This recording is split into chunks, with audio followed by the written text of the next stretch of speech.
ಹಳೆಯ ಚಿನ್ನದ ಒಡವೆನ ಅಧಿಕ ಬೆಲೆಗೆ ಮಾರಬೇಕೆ? ಅಂದ್ರೆ ಆಟಿಕಾಗೆ ಕಾಲ್ ಮಾಡಿ 8880 ಅಟ್ಟಿಕಾ ಗೋಲ್ಡ್ ಕಂಪನಿ. ಡಿಕೆ ಶಿವಕುಮಾರ್ ಇವತ್ತು ಸಿಎಂ ಆಗಿ ಪದಗ್ರಹಣ ಸ್ವೀಕಾರ ಮಾಡ್ತಿದ್ದಾರೆ. ನೆನಪಿರಲಿ, ರಾಜ್ಯದ 24ನೇ ಮುಖ್ಯಮಂತ್ರಿಯಾಗಿ ಡಿಕೆ ಶಿವಕುಮಾರ್ ಅವರ ಪ್ರಮಾಣ ವಚನಕ್ಕೆ ಇಡೀ ರಾಜ್ಯ ಇವತ್ತು ಸಾಕ್ಷಿಯಾಗ್ತಾ ಇದೆ. ಇಷ್ಟು ವರ್ಷಗಳ ಶ್ರಮ, ಇಷ್ಟು ವರ್ಷಗಳ ಕನಸು ನನಸಾಗ್ತಾ ಇದೆ ಡಿಕೆ ಶಿವಕುಮಾರ್ ಅವರ ಜೀವನದಲ್ಲಿ. ಹಾಗಾಗಿ ಡಿಕೆ ಶಿವಕುಮಾರ್ ಅವರ ಯುಗಾರಂಭ ಅಂತ ರಾಜ್ಯದ ಜನ ಇದನ್ನ ಕರೀತಿದ್ದಾರೆ. ಡಿಕೆ ಶಿವಕುಮಾರ್ ಪಟ್ಟಾಭಿಷೇಕಕ್ಕೆ ಕೌಂಟ್ ಡೌನ್ ಸ್ಟಾರ್ಟ್ ಆಗಿದೆ. ಕರುನಾಡಿನ 24ನೇ ಮುಖ್ಯಮಂತ್ರಿಯಾಗಿ ಡಿಕೆ ಶಿವಕುಮಾರ್ ಇವತ್ತು ಪ್ರತಿಜ್ಞಾ ವಿಧಿ ಸ್ವೀಕರಿಸಲಿದ್ದಾರೆ. ಇಂದು ಸಂಜೆ 4:05 ಸಿಎಂ ಆಗಿ ಕನಕಪುರದ ಬಂಡೆ ಪದಗ್ರಹಣ ಸ್ವೀಕರಿಸುತ್ತಾರೆ. ಲೋಕಭವನದ ಗಾಜಿನ ಮನೆಯಲ್ಲಿ ಅದ್ಧೂರಿಯಾಗಿ ಪ್ರಮಾಣ ವಚನ ಸ್ವೀಕಾರ ಸಮಾರಂಭಕ್ಕೆ ಸಿದ್ಧತೆಗಳಾಗ್ತಾ ಇದೆ. ರಾಮನಗರದಿಂದ 5ನೇ ಮುಖ್ಯಮಂತ್ರಿ ಆಗ್ತಿದ್ದಾರೆ ಡಿಕೆ ಶಿವಕುಮಾರ್. ರಾಮನಗರ ಮೂಲದವರು. ಒಟ್ನಲ್ಲಿ 5ನೇ ಮುಖ್ಯಮಂತ್ರಿ ಡಿಕೆ ಶಿವಕುಮಾರ್ ಇವತ್ತು ಪ್ರಮಾಣ ವಚನ ಸ್ವೀಕಾರ ಮಾಡಿದ್ರೆ ನೂತನ ಸಿಎಂಗೆ ಪ್ರತಿಜ್ಞಾ ವಿಧಿಯನ್ನ ಗವರ್ನರ್ ಬೋಧನೆ ಮಾಡ್ತಾರೆ. ಡಿಕೆ ಶಿವಕುಮಾರ್ ಜೊತೆ 13 ಶಾಸಕರು ಸಚಿವರಾಗಿ ಪ್ರಮಾಣ ವಚನ ಸ್ವೀಕಾರ ಮಾಡಲಿದ್ದಾರೆ. 10 13ಕ್ಕೆ ಬಂದಿದೆ, ಬಟ್ 13 ಜನ ಕೂಡ ಇವತ್ತು ವೇದಿಕೆಯಲ್ಲಿ ಪ್ರಮಾಣ ವಚನ ಸ್ವೀಕಾರ ಮಾಡ್ತಾರಂತೆ. ಹಂಗಾಗಿ ಡಿಕೆ ಶಿವಕುಮಾರ್ ಅವರ ರಾಜಕೀಯ ಹಾದಿ ಇಷ್ಟು ದಿನಗಳ ಕಾಲ ಪಕ್ಷವನ್ನ ಕಟ್ಟಿ ಬೆಳೆಸಿದ್ದಕ್ಕೂ, ಪಕ್ಷ ಕಷ್ಟದಲ್ಲಿದ್ದಾಗ ಅದನ್ನ ಆಚೆ ತಂದಂತಹ ಟ್ರಬಲ್ ಶೂಟರ್ ಅಂತ ಕರೀತಾರೆ, ಪವರ್ಫುಲ್ ಲೀಡರ್ ಅಂತ ಕರೀತಾರೆ. ಕಾರಣ ಕಾಂಗ್ರೆಸ್ನ ಅತಿ ದೊಡ್ಡ ಶಕ್ತಿ ಡಿಕೆ ಶಿವಕುಮಾರ್. ಹಾಗಾಗಿ ಇವತ್ತು ಅವರ ಕನಸು ನನಸಾಗ್ತಾ ಇರುವಂತಹ ದಿನ. ಸಿಎಂ ಆಗಲೇಬೇಕು ಅಂತ ಹಠ ಹಿಡಿದಿದ್ರು, ಪಟ್ಟು ಹಿಡಿದಿದ್ರು. ಅದಕ್ಕೆ ಬೇಕಾಗಿರುವ ಸಿದ್ಧತೆಗಳಾಗ್ತಾ ಇತ್ತು. ಜೊತೆಗೆ ಕೆಲಸ ಕೂಡ ಮಾಡಿದ್ರು. ಶ್ರಮಕ್ಕೆ ಪ್ರತಿಫಲ ಅನ್ನೋ ರೀತಿಯಲ್ಲಿ ಕೊನೆಗೂ ಕಾಂಗ್ರೆಸ್ ಹೈಕಮಾಂಡ್ ಅಸ್ತು ಅಂದ ಬಳಿಕ ಇವತ್ತು ಅಧಿಕೃತವಾಗಿ ಮುಖ್ಯಮಂತ್ರಿಯಾಗಿ ಪ್ರಮಾಣ ವಚನ ಸ್ವೀಕಾರಕ್ಕೆ ಎಲ್ಲಾ ರೀತಿಯ ಸಿದ್ಧತೆಗಳಾಗ್ತಾ ಇದೆ. ಒಂದ್ ಕಡೆ ಪಕ್ಷದಲ್ಲೂ ಸಂಭ್ರಮ. ಇಡೀ ರಾಜ್ಯ ಇವತ್ತು ನೂತನ ಮುಖ್ಯಮಂತ್ರಿಯನ್ನ ನೋಡೋದಕ್ಕೆ ಎದುರು ನೋಡ್ತಾ ಇದೆ. ಒಬ್ಬ ಯುವ ನಾಯಕನನ್ನ ಪರಿಚಯ ಮಾಡ್ತಿದ್ದೀವಿ ಆ ಮೂಲಕ ಅಂತ ಕಾಂಗ್ರೆಸ್ ಹೈಕಮಾಂಡ್ ಹೇಳ್ತಾ ಇದ್ರೆ, ಡಿಕೆ ಶಿವಕುಮಾರ್ ಅವರ ಆಡಳಿತ ವೈಖರಿ ಇನ್ನು ಹೇಗಿರುತ್ತೆ ಅನ್ನೋದು ಕೂಡ ಸದ್ಯಕ್ಕಿರುವಂತಹ ಕುತೂಹಲ. ಕಾರಣ ಯಂಗ್ ಲೀಡರ್ ಆಗಿರೋದ್ರಿಂದ, ಯಂಗ್ ಆಲೋಚನೆಗಳಿರೋದ್ರಿಂದ, ಹೊಸತನ ವಿನೂತನದ ಆಲೋಚನೆಗಳೊಂದಿಗೆ ಆಡಳಿತ ಇರುತ್ತಾ, ಅದರಿಂದ ಕೂಡಿರುತ್ತಾ, ಆಡಳಿತಕ್ಕೆ ಸ್ವಲ್ಪ ವೇಗ ಸಿಗುತ್ತಾ, ಇಂತಹ ಚರ್ಚೆಗಳು ಕೂಡ ಆಗ್ತಾ ಇದೆ. ಆಬ್ವಿಯಸ್ಲಿ ಆಗುತ್ತೆ. ಡಿಕೆ ಶಿವಕುಮಾರ್ ಅವರ ಕನಸು ಕೂಡ ಅದೇ. ಬೇರೆ ರೀತಿಯಲ್ಲಿ ಪಕ್ಷಕ್ಕೆ ಒಂದು ಬೂಸ್ಟ್ ಕೊಡಬೇಕು. ತಳಮಟ್ಟದಿಂದ ಪಕ್ಷ ಸಂಘಟನೆ ಮಾಡಿದವರಿಗೆ ಪಕ್ಷದ ಆಳ ಅಗಲ ಎಲ್ಲವೂ ಕೂಡ ಚೆನ್ನಾಗಿ ಗೊತ್ತಿರೋದ್ರಿಂದ ಹೆಂಗೆ ಮಾಡಿದ್ರೆ ಏನು ವರ್ಕೌಟ್ ಆಗುತ್ತೆ ಅನ್ನೋದು ಕೂಡ ಡಿಕೆ ಶಿವಕುಮಾರ್ ಅವರಿಗೆ ಗೊತ್ತಿದೆ. ಎನಿವೆ, ಒಂದಷ್ಟು ಸಿದ್ಧತೆಗಳಂತೂ ಇರುತ್ತೆ. ಸಿಎಂ ಆಗಿ ಇವತ್ತು ಪ್ರಮಾಣ ವಚನ ಸ್ವೀಕಾರ ಮಾಡಿದ ಬಳಿಕ ಹೆಂಗಿರುತ್ತೆ ರಾಜ್ಯದ ಜನತೆಗೆ ಅವ್ರು ಕೊಡುವಂತಹ ಗುಡ್ ನ್ಯೂಸ್ ಹೆಂಗಿರುತ್ತೆ ಅಂತ. ಡಿಕೆ ಶಿವಕುಮಾರ್ ಪಟ್ಟಾಭಿಷೇಕಕ್ಕೆ ಗಣ್ಯರ ದಂಡೆ ಆಗಮಿಸಲಿದೆ. ವಿವಿಧ ನಾಯಕರ ಘಟಾನುಘಟಿ ನಾಯಕರಿಗೂ ಕೂಡ ಆಲ್ರೆಡಿ ಆಹ್ವಾನ ಹೋಗಿದೆ ಅನ್ನೋದ್ರ ಡೀಟೇಲ್ ಸಿಗ್ತಾ ಇದೆ.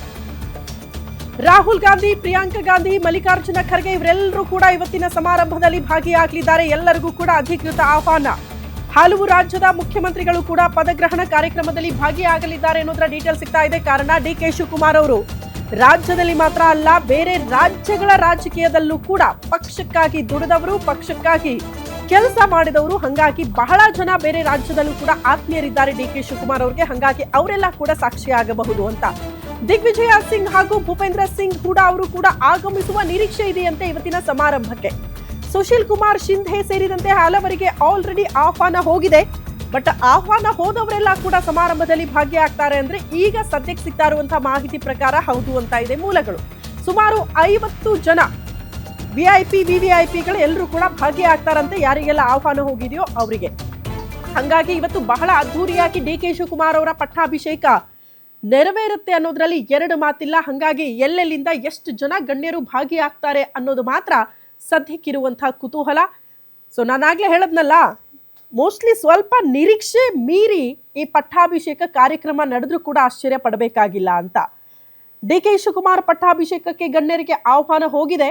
ಬಟ್ ಎಷ್ಟು ಜನ ಬರ್ತಾರೆ, ಯಾರ್ಯಾರು ಭಾಗಿಯಾಗ್ತಾರೆ ಅನ್ನೋದ್ರ ಬಗ್ಗೆ ಕ್ಲಾರಿಟಿ ಸಿಗಬೇಕು. ಬಟ್ ಎನಿವೆ, ಕಾಂಗ್ರೆಸ್ನ ಹೈಕಮಾಂಡ್ ಅಂದ್ರೆ ವರಿಷ್ಠರು ಎಲ್ಲರೂ ಕೂಡ ಬರಲಿದ್ದಾರೆ, ಈ ಕಾರ್ಯಕ್ರಮದಲ್ಲಿ ಭಾಗಿಯಾಗ್ತಾರೆ ಅನ್ನೋದ್ರ ಬಗ್ಗೆ ಮಾಹಿತಿ ಇದೆ. ಪ್ರಮುಖವಾಗಿ ಸೋನಿಯಾ ಗಾಂಧಿ, ಪ್ರಿಯಾಂಕಾ ಗಾಂಧಿ, ಎಐಸಿಸಿ ಅಧ್ಯಕ್ಷ ಮಲ್ಲಿಕಾರ್ಜುನ ಖರ್ಗೆ ಎಲ್ಲ ಇವತ್ತಿನ ಸಮಾರಂಭಕ್ಕೆ ಸಾಕ್ಷಿಯಾಗಲಿದ್ದಾರೆ.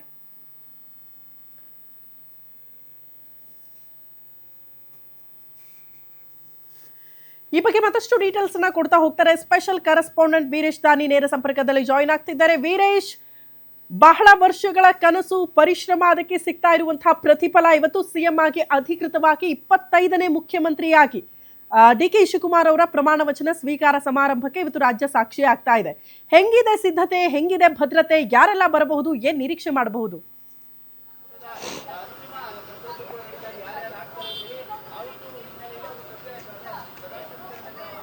ಶ್ರುತಿ, ಡಿ.ಕೆ. ಶಿವಕುಮಾರ್ ಅವರು ಒಂದು ಮಾತನ್ನ ಹೇಳ್ತಾ ಇದ್ರು, ಶುಭಗಳಿಗೆ ಶುಭ ಮುಹೂರ್ತ ಬಂದ್ರೆ ಯಾರಿಂದಲೂ ಸಹ ತಡಿಲಿಕ್ಕೆ ಸಾಧ್ಯ ಇಲ್ಲ ಅಂತ. ಆ ಮಾತನ್ನ ಪದೇ ಪದೇ ಡಿ.ಕೆ. ಶಿವಕುಮಾರ್ ಅವರು ಹೇಳ್ತಾ ಇದ್ರು. ಆ ಮಾತು ಇವತ್ತು ಸತ್ಯ ಆಗಿರುವಂತದ್ದು. ಡಿ.ಕೆ. ಶಿವಕುಮಾರ್ ಅವರು ರಾಜ್ಯದ ಮುಖ್ಯಮಂತ್ರಿಯಾಗಿ ಇವತ್ತು ಸಂಜೆ 4:05 ಪ್ರಮಾಣ ವಚನವನ್ನ ಸ್ವೀಕಾರ ಮಾಡ್ತಾ ಇರುವಂತದ್ದು. ಆ ಹಿನ್ನೆಲೆಯಲ್ಲೇ ಅವರ ಮನೆಯ ಸುತ್ತಲೂ ಸಹ ಈಗಾಗಲೇ ಒಂದು ಕಡೆ ಸಂತಸದ ವಾತಾವರಣ ನಿರ್ಮಾಣವಾಗಿರುವಂತದ್ದು. ಡಿ.ಕೆ. ಶಿವಕುಮಾರ್ ಅವರು ಇವತ್ತು ಪ್ರಮಾಣ ವಚನ ಸ್ವೀಕರಿಸ್ತಾ ಇರೋ ಹಿನ್ನೆಲೆಯಲ್ಲಿ ಸಾಕಷ್ಟು ಸಂಖ್ಯೆಯಲ್ಲಿ ಅವರ ಅಭಿಮಾನಿಗಳು ಸಹ ಅವರಿಗೆ ಅಭಿನಂದಿಸಲಿಕ್ಕೆ, ಅವ್ರ ಜೊತೆಗೆ ವಿಶ್ ಮಾಡಲಿಕ್ಕೆ ಸಾಕಷ್ಟು ಸಂಖ್ಯೆಯಲ್ಲಿ ಬೆಳಗ್ಗೆಯಿಂದನೂ ಸಹ ಬರ್ತಾ ಇರುವಂತದ್ದು. ಆ ನಿಟ್ಟಿನಲ್ಲೇ ಪೊಲೀಸರು ಸಹ ಒಂದು ಕಡೆ ಸಾಕಷ್ಟು ಬಿಗಿ ಬಂದೋಬಸ್ತನ್ನು ಸಹ ಅವರ ನಿವಾಸದ ಸುತ್ತಲೂ ಸಹ ಮಾಡಿರ್ತಕ್ಕಂಥ ದೃಶ್ಯಗಳನ್ನು ಸಹ ನೋಡ್ತಾ ಇರಬಹುದು.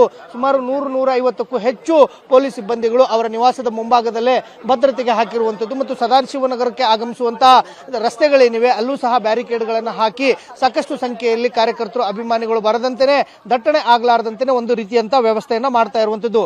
ಡಿ.ಕೆ. ಶಿವಕುಮಾರ್ ಅವರು ಇವತ್ತು ಸಂಜೆ ಲೋಕಭವನದಲ್ಲಿ 4:05 ಪ್ರಮಾಣ ವಚನ ಸ್ವೀಕಾರವನ್ನ ಮಾಡ್ತಾ ಇರುವಂತದ್ದು. ಆ ಹಿನ್ನೆಲೆಯಲ್ಲಿ ಇವತ್ತು ಅವರ ಪ್ರಮಾಣ ವಚನ ಸ್ವೀಕಾರ ಸಮಾರಂಭಕ್ಕೆ ಕಾಂಗ್ರೆಸ್ನ ಹೈಕಮಾಂಡ್ ಮಟ್ಟದಲ್ಲಿರ್ತಕ್ಕಂಥ ನಾಯಕರುಗಳು, ವಿಶೇಷವಾಗಿ ರಾಹುಲ್ ಗಾಂಧಿ ಆಗಿರ್ಬೋದು, ಪ್ರಿಯಾಂಕಾ ಗಾಂಧಿ ಆಗಿರ್ಬೋದು, ಎಐಸಿಸಿ ಅಧ್ಯಕ್ಷ ಮಲ್ಲಿಕಾರ್ಜುನ್ ಖರ್ಗೆ, ಕೆ.ಸಿ. ವೇಣುಗೋಪಾಲ್, ರಾಜ್ಯ ಉಸ್ತುವಾರಿ ಆಗಿರ್ತಕ್ಕಂಥ ರಣದೀಪ್ ಸಿಂಗ್ ಸುರ್ಜೇವಾಲಾ ಸೇರಿದಂತೆ ಬೇರೆ ಬೇರೆ ರಾಜ್ಯದಲ್ಲಿರ್ತಕ್ಕಂಥ ಕಾಂಗ್ರೆಸ್ನ ಮುಖ್ಯಮಂತ್ರಿಗಳು ಮತ್ತು ಅದರಲ್ಲೂ ವಿಶೇಷವಾಗಿ ಡಿ.ಕೆ. ಶಿವಕುಮಾರ್ ಅವರು ಬೇರೆ ಬೇರೆ ರಾಜ್ಯಗಳಿಗೆ ಹೋಗಿ ಬೇರೆ ಬೇರೆ ರಾಜ್ಯ ಕಾಂಗ್ರೆಸ್ಗಳಲ್ಲಿ ಸಮಸ್ಯೆಗಳು ಎದುರಾದಂತಹ ಸಂದರ್ಭದಲ್ಲಿ ಟ್ರಬಲ್ ಶೂಟರ್ ಆಗಿ ಹೋಗಿ ಅಲ್ಲಿನ ಸಮಸ್ಯೆಗಳನ್ನು ಬಗೆಹರಿಸಿ ಬಂದಿರೋ ಹಿನ್ನೆಲೆಯಲ್ಲಿ ಅಲ್ಲಿನ ನಾಯಕರುಗಳಿಗೂ ಸಹ ಇವತ್ತು ಆಹ್ವಾನ ಇರುವಂತದ್ದು. ಹೀಗಾಗಿ ಲೋಕಭವನದಲ್ಲಿ ಸುಮಾರು 1100 ಆಸನಗಳ ವ್ಯವಸ್ಥೆಯನ್ನು ಏನ್ ಮಾಡಲಾಗಿದೆ, ಅಲ್ಲೂ ಎಲ್ಲರೂ ಸಹ ವಿವಿಐಪಿ ಗಣ್ಯರೇ ಆಗಮಿಸುವಂತ ಸಾಧ್ಯತೆಗಳು ಇರುವಂತದ್ದು. ಡಿ.ಕೆ. ಶಿವಕುಮಾರ್ ಅವರು ಇವತ್ತು ಪ್ರಮಾಣ ವಚನ ಸ್ವೀಕಾರ ಸಮಾರಂಭದಲ್ಲಿ ವಿಶೇಷವಾದಂತಹ ಒಂದು ಸಾಕ್ಷೀಕರಣ ಮಾಡಲಿಕ್ಕೆ ಮುಂದಾಗ್ತಾ ಇರುವಂತದ್ದು. ಅದು ಸರ್ವ ಧರ್ಮದ ಸ್ವಾಮೀಜಿಗಳಿಗೂ ಸಹ ಈಗಾಗಲೇ ಆಹ್ವಾನವನ್ನ ನೀಡಿರುವಂತದ್ದು. ರಾಜ್ಯದ ಸುಮಾರು 80ಕ್ಕೂ ಹೆಚ್ಚು ಮಠಾಧೀಶರುಗಳನ್ನ ಡಿ.ಕೆ. ಶಿವಕುಮಾರ್ ಅವರು ಅವರ ಪ್ರಮಾಣ ವಚನ ಸ್ವೀಕಾರ ಸಮಾರಂಭಕ್ಕೆ ಆಹ್ವಾನವನ್ನ ಮಾಡಿರುವಂತದ್ದು. ವಿಶೇಷವಾಗಿ ಒಕ್ಕಲಿಗ ಸಮುದಾಯದ ನಿರ್ಮಲಾನಂದ ಸ್ವಾಮೀಜಿ ಆಗಿರ್ಬೋದು, ಸುತ್ತೂರು ಮಠದ ಸ್ವಾಮೀಜಿ ಆಗಿರ್ಬೋದು ಮತ್ತು ಪಂಚಪೀಠ ಮಠಗಳೇನಿವೆ ಆ ಮಠಗಳ ಮಠಾಧೀಶರಿಗೂ ಸಹ ಡಿ.ಕೆ. ಶಿವಕುಮಾರ್ ಅವರು ಇವತ್ತಿನ ಪ್ರಮಾಣ ವಚನ ಸ್ವೀಕಾರ ಸಮಾರಂಭಕ್ಕೆ ಆಹ್ವಾನವನ್ನ ಮಾಡಿರುವಂತದ್ದು. ಡಿ.ಕೆ. ಶಿವಕುಮಾರ್ ಅವರು ಅತಿ ಹೆಚ್ಚು ನಂಬುವಂತದ್ದು ಅಜ್ಜಯ್ಯನನ್ನ. ಹೀಗಾಗಿ ಅಜ್ಜಯ್ಯನ ಮಠದ ಸ್ವಾಮೀಜಿಯೂ ಸಹ ಇವತ್ತು ಅವರ ಪ್ರಮಾಣ ವಚನ ಸ್ವೀಕಾರ ಸಮಾರಂಭದಲ್ಲೂ ಸಹ ಭಾಗಿಯಾಗುವಂತದ್ದು. ನಾಡಿನ ಸರ್ವ ಧರ್ಮದ ಸ್ವಾಮೀಜಿಗಳು ಸಹ ಡಿ.ಕೆ. ಶಿವಕುಮಾರ್ ಅವರ ಪ್ರಮಾಣ ವಚನ ಸ್ವೀಕಾರ ಸಮಾರಂಭದಲ್ಲಿ ಒಂದು ಕಡೆ ಭಾಗಿಯಾಗ್ತಾ ಇರುವಂತದ್ದು. ಇನ್ನೊಂದು ಕಡೆ ಡಿ.ಕೆ. ಶಿವಕುಮಾರ್ ಅವರಿಗೆ ಲಕ್ಷಾಂತರ ಪ್ರಮಾಣದ ಅಭಿಮಾನಿಗಳು ಇರೋ ಹಿನ್ನೆಲೆಯಲ್ಲಿ ಇವತ್ತು ಅವರೆಲ್ಲರೂ ಸಹ ಪ್ರಮಾಣ ವಚನ ಸ್ವೀಕಾರ ಸಮಾರಂಭವನ್ನ ನೋಡ್ಲಿಕ್ಕೆ ಆಗಮಿಸ್ತಾ ಇರುವಂತಹ ಹಿನ್ನೆಲೆಯಲ್ಲಿ ಅವರ ಅಭಿಮಾನಿಗಳಿಗೆ ಮತ್ತು ಎಲ್ರಿಗೂ ಸಹ ಬೇರೆ ಬೇರೆ ಕಡೆ ವ್ಯವಸ್ಥೆಯನ್ನ ಮಾಡಲಾಗಿರುವಂತದ್ದು. ವಿಧಾನಸೌಧದ ಮುಂಭಾಗದಲ್ಲೂ ಸಹ ಎಲ್ಇಡಿಗಳನ್ನ ಹಾಕಿ ಅಲ್ಲೂ ಸಹ ಕಾರ್ಯಕರ್ತರು ಡಿ.ಕೆ. ಶಿವಕುಮಾರ್ ಅವರ ಪ್ರಮಾಣ ವಚನ ಸ್ವೀಕಾರ ಸಮಾರಂಭವನ್ನ ನೋಡ್ಲಿಕ್ಕೆ ಒಂದ್ ಕಡೆ ವ್ಯವಸ್ಥೆಯನ್ನ ಮಾಡಲಾಗ್ತಾ ಇರುವಂತದ್ದು. ಇನ್ನೊಂದು ಕಡೆ ಕೆಪಿಸಿಸಿಯ ಭಾರತ್ ಜೋಡೋ ಭವನ ಆಗಿರ್ಬೋದು ಮತ್ತು ರೇಸ್ ಕೋರ್ಸ್ ನಲ್ಲಿರ್ತಕ್ಕಂಥ ಕಾಂಗ್ರೆಸ್ ಭವನದಲ್ಲೂ ಸಹ ಅಲ್ಲೂ ಸಹ ಎಲ್ಇಡಿಗಳನ್ನ ಹಾಕಿ ಕಾರ್ಯಕರ್ತರಿಗೆ ವ್ಯವಸ್ಥೆಯನ್ನ ಮಾಡಲಾಗ್ತಾ ಇರುವಂತದ್ದು.